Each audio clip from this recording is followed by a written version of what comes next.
the paradox of smart failure. You work hard. You solve problems faster than most. You stay late, you take initiative, and your logic is sharp.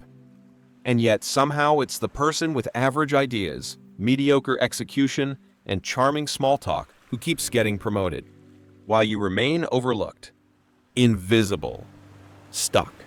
You start to wonder, what exactly am I missing? This is the paradox of smart failure. The brutal truth is that intelligence alone doesn't guarantee success in the workplace.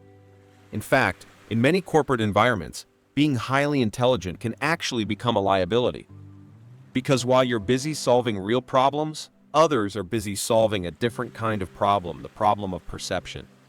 You think in straight lines. Others move in circles. You tell the truth. Others say what people want to hear. You believe in logic. They believe in likability. It's not that you're wrong. It's that you're playing a different game. Smart people often enter the workforce with the belief that value equals visibility. That if you bring competence, clarity, and results, you'll naturally rise. But the modern workplace isn't a meritocracy. It's a social ecosystem. And ecosystems don't reward the most efficient creature, they reward the one that fits best into the system. And here's the hardest part. The smarter you are, the more likely you are to challenge things. You spot inefficiencies. You question flawed protocols. You notice hypocrisy. You don't just do your job. You see how the job could be done better. But improvement isn't always welcomed. In many places, stability is more valuable than progress. And that makes you, however, unintentionally a threat. Not because you're arrogant, not because you're loud, but because your insight reveals what others would rather keep hidden. And no one likes to feel exposed. This is the root of smart failure. You don't just solve problems, you reveal them. And in environments where survival depends on appearances, that's dangerous. So what do people do? They push you to the edge. They don't fire you. They isolate you. They stop inviting you to meetings. They compliment you in public, but question you in private. And eventually, you either burn out or give up. But what if the problem isn't you? What if the real mistake is thinking that truth and success are always aligned? They're not. Not in systems designed for comfort, not clarity. So before you blame yourself for being too intense or too different, remember this: the rules you've been playing by may not be the rules that run the game. Intelligence isolates. At first, you don't notice it. You're focused on your work, doing what you do best, thinking deeply, solving quickly, and staying out of unnecessary drama. But slowly, something shifts. You start missing conversations. Projects are discussed without you. Someone else gets credit for something you started. You tell yourself it's just office politics. Nothing personal. But it is. Because intelligence has a side effect no one warns you about. It creates distance. Not because you push people away, but because they step back on their own. You don't gossip. You don't play dumb. You don't join in on the small complaints that bond others through shared frustration. You show up ready to build, while others are still busy negotiating feelings. And in a world where fitting in often matters more than standing out, your brilliance becomes inconvenient. You answer questions too directly. You don't laugh at jokes that punch down. You skip happy hour because you're working on a side project. And suddenly, without meaning to, you've made people uncomfortable. Not because you did anything wrong, but because you remind them of what they're not doing. This is how intelligence isolates, not with pride, but with presence. You don't even have to say much. Sometimes, just being competent is enough to shift the emotional climate of the room. And people sense it. They sense the depth, the precision, the refusal to fake it. And that scares them. Because most people don't want to feel challenged. They want to feel affirmed. And when your presence silently demands more truth, more excellence, more focus, they interpret that as judgment, even if you never said a word. So they retreat. They form tighter circles. They share less with you. They start using words like intense or aloof or too serious. What they really mean is you don't mirror them. You don't play the game. And here's the cruel irony. The smarter you are, the lonelier it gets, not because you lack connection, but because you're surrounded by people who fear what you reveal in them.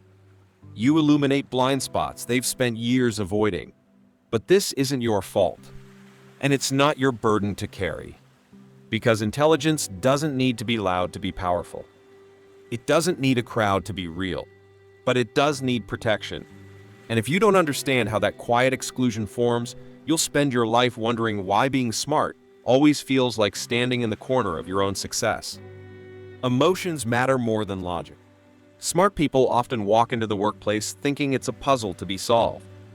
They imagine that if they can just apply the right logic, build the best system, deliver the cleanest solution, everything else will fall into place. But workplaces aren't puzzles. They're emotional theaters. And in theaters, it's not the smartest actor who gets the spotlight, it's the one who reads the room. You can build the best idea, write the most efficient process, even fix a crisis before it explodes, but if you make someone feel stupid, insecure, or exposed in the process, you've already lost. Not the argument, the influence. Because logic changes minds, but emotion controls the room. Here's what no one tells you. People remember how you made them feel far more than what you said. You might be right, but if your truth wounds egos or threatens someone's sense of belonging, it will be rejected not on its merit, but on its emotional impact. You said it kindly. You presented the data. You just wanted to help. And still, they pushed back. Not because you were wrong, but because you disrupted the social balance. This is where smart people struggle the most. They think truth is self-justifying. That if an idea is clear and useful, it should naturally be accepted. But workplaces don't run on clarity. They run on comfort. And when your intelligence breaks that comfort, even accidentally, you trigger resistance. It doesn't matter how objective you are. People aren't objective. We're wired for emotion, tribalism, and status management. And when someone smarter walks into the room, it can unconsciously make others feel smaller, even if that's not your intention. That emotional drop, that subtle insecurity, becomes the real conversation happening beneath the surface. And if you're not aware of that undercurrent, you'll keep hitting invisible walls. Your ideas will get stalled, your progress questioned, your presence misread. Not because you're not contributing, but because you're not managing how your intelligence is felt. This doesn't mean you should dim your light. But it does mean you need to understand the emotional architecture of the rooms you walk into. Because people don't follow the sharpest mind. They follow the warmest presence.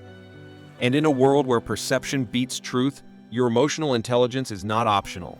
It's survival. The hidden rules of office survival. There's a set of rules no one teaches you in school. You won't find them in company handbooks. They're not written down, but everyone knows them. Especially the ones who rise the fastest. These are the hidden rules of office survival. And smart people often break them without ever realizing it. Rule number 1, it's not about being the best. It's about being safe to be around. That means you don't correct your boss in public, even if they're wrong. It means you don't reveal inefficiencies in someone else's process unless you've earned their trust. And it definitely means you don't shine too bright, too fast, without building alliances first. In the logic of achievement, these rules seem ridiculous, counterproductive, even childish. But in the logic of belonging, they make perfect sense. People protect what they feel connected to. And when you don't invest in connection, they don't invest in your survival. Smart people often underestimate the power of soft presence. They think relationships are secondary, something you get after you prove your value. But in most workplaces, it's the opposite. You prove your value by the relationships you build. And here's the kicker. The people who master these unspoken rules are not always the most capable. But they're often the most adaptive.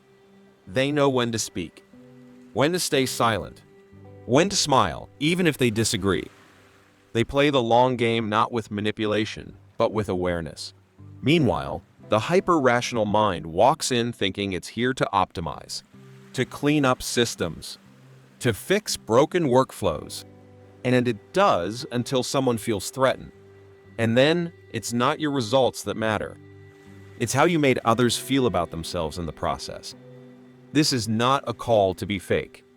It's a call to be strategic.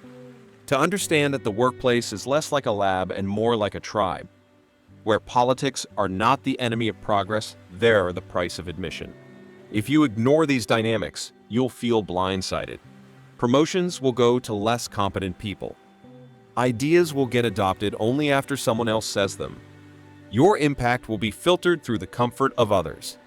So learn the rules not to manipulate, but to survive. Not to play small, but to play smart. Because the game is real, and ignoring it doesn't make you noble. It just makes you vulnerable. Why being right is not enough. You were taught to value truth. That being correct would lead to respect. That good work speaks for itself. But here's the uncomfortable truth about truth. In most environments, being right isn't enough. In fact, it can work against you. Why? Because truth without timing, tone, and trust often feels like an attack. You offer a better way to do things. More efficient. More elegant. It works. But the person who built the old system, they feel exposed. And they don't thank you, they defend themselves. You didn't intend to shame them. You just wanted to help. But in the social language of survival, help often looks like threat. Smart people forget this. They confuse precision with persuasion. They think clarity guarantees impact. But clarity only works when others are ready to hear it. And readiness is emotional, not intellectual. This is why you'll see someone share an idea you proposed months ago and get applause. Not because it's better now, but because the room is ready, or because they are more liked, more trusted, more digestible. That's when the disillusionment sets in. You start to question your worth. You wonder if the system is broken, and in many ways it is. But it's not designed to reward the most accurate voice. It rewards the most aligned presence. The person who says the right thing at the right time in the right way. Being right isn't useless. It's just not the whole game. You have to learn the art of emotional translation, taking a truth and shaping it so others can receive it. That means sometimes slowing down, letting others take the credit, choosing your moment. Not because you're weak, but because you're strategic. This is where many intelligent people get stuck. They feel they shouldn't have to perform. That truth should be enough. But the workplace isn't a lab. It's a stage. And every truth, no matter how brilliant, needs an audience. And an audience needs to feel safe before it listens. So ask yourself, are you being rejected because you're wrong or because you're out of sync?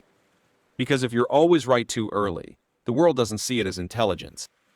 It sees it as arrogance. And that's not fair. But it is real. The question isn't, should truth matter more? The question is, do you want to be right or do you want to be effective? The cost of not building soft power. In every workplace, there are two kinds of power, hard power and soft power. Hard power is skill, competence, logic, performance. It's what smart people tend to master. But soft power, that's where real influence lives. And when you ignore it, you pay a quiet but devastating price. Soft power is the ability to make people feel safe around you, to shape the emotional tone of a room without dominating it, to get buy-in without forcing it. It's what turns ideas into movements and individuals into leaders. Smart people often resist soft power because it feels manipulative. They think building relationships, managing egos, and playing politics is beneath them. I'm here to do the work, they say. But work doesn't happen in a vacuum. It happens in networks. And networks run on emotion, trust, and perception, not just output. When you don't invest in soft power, you become replaceable. Not because you lack value, but because your value isn't felt. People don't rally behind you. They don't advocate for you when you're not in the room. Your contributions get buried under the noise of more socially fluent voices. And over time, something worse happens. You start to resent the game. You watch less capable people rise. You see charisma outpace competence, and instead of adapting, you withdraw. You become cynical. You stop sharing ideas.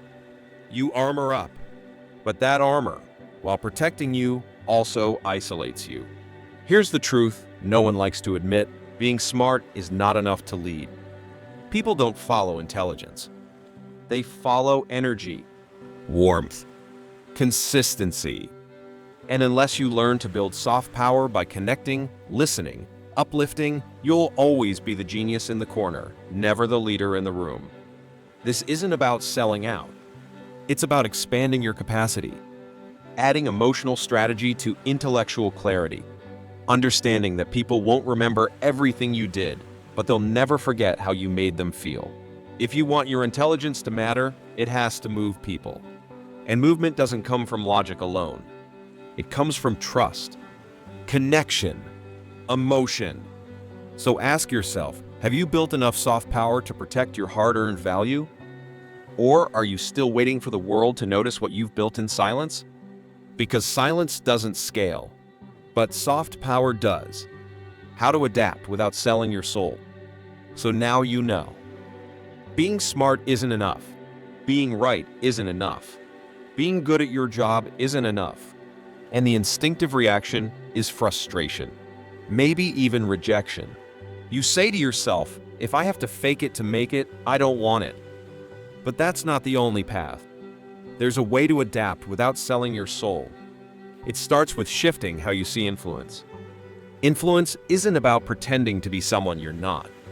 It's about expanding who you are to include how others feel. It's not betrayal, it's translation. Taking your intelligence and expressing it in a way that others can absorb, relate to, and act on. You don't have to be loud. You don't have to play politics. But you do have to be aware. Aware of timing. Aware of energy. Aware of how your presence changes the room. That's not manipulation. That's emotional maturity.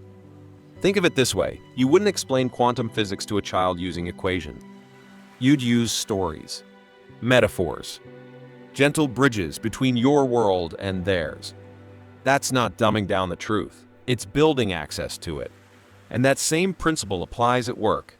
Build allies. Not for validation, but for insulation. People who know your intent, who will translate your sharp edges for others, who will speak on your behalf when you're not in the room. Cultivate warmth, not fake friendliness, but real human care. Ask questions. Listen well.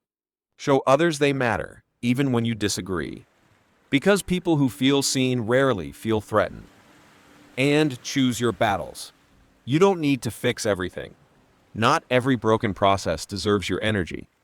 Learn when to speak, when to wait, and when to let silence do the talking.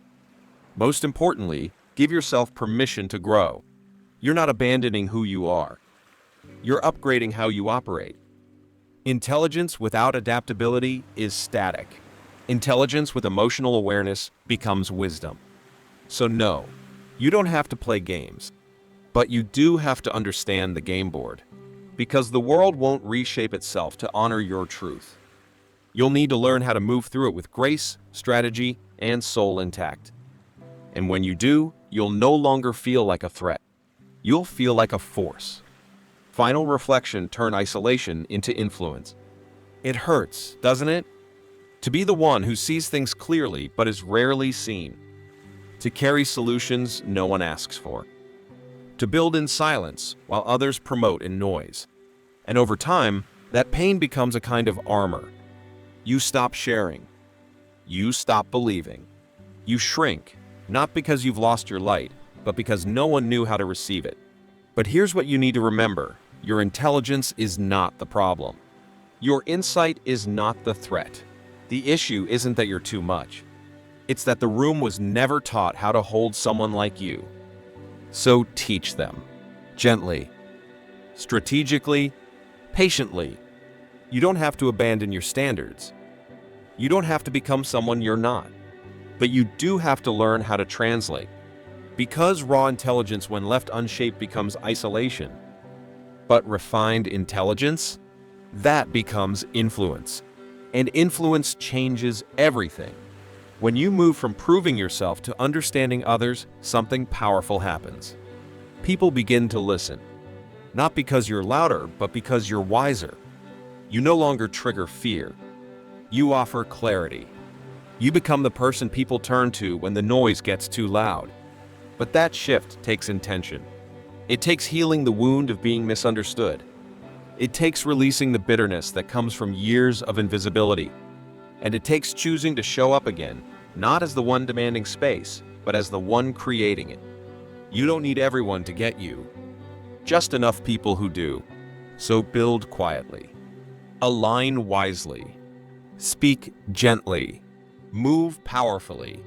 Let your intelligence be felt not just in what you know, but in how you make others feel when you walk in the room. And when they try to pull you back into silence, remember this: your isolation was never a flaw. It was a sign, a signal that you carry something uncommon. Not better, but rarer. And rare things take longer to be understood. So don't give up. Don't disappear. Don't let a world built for comfort convince you to dim your clarity. Your gift is not just what you know. It's how you choose to wield it. And when you learn to do that with softness and strength, you won't just survive the system. You'll rise beyond it.